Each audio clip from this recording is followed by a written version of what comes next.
રાજકોટના ધોરાજીમાં કોંગ્રેસના પૂર્વ ધારાસભ્યએ મતદાન કર્યું છે। ધોરાજીની આદર્શ સ્કૂલમાં લલિત વસોયાએ પોતાના મતાધિકારનો ઉપયોગ કર્યો છે।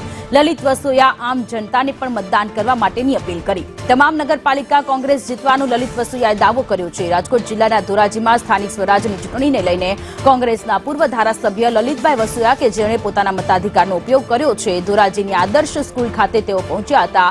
વહેલી સવારે તેમણે મતદાન કર્યું છે અને સામાન્ય જનતાને પણ મોટી સંખ્યામાં મતદાન કરવા માટેની અપીલ પણ કરી છે। તમામ નગરપાલિકા કોંગ્રેસ જીતી રહી હોવાનો દાવો પણ લલિત વસોયાએ વ્યક્ત કર્યો છે।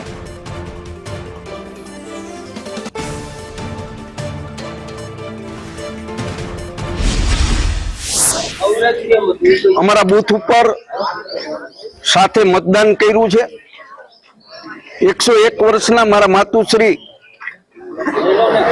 એની જિંદગીમાં એમને જેટલી પણ ચૂંટણીઓ સ્થાનિક સ્વરાજ્યની, ધારાસભાની, લોકસભાની ચૂંટણીઓમાં મતદાન કર્યું છે અને આજે પણ એમનો આગ્રહ હતો કે મારે મતદાન કરવા જવું છે, એમને મતદાન કર્યું છે।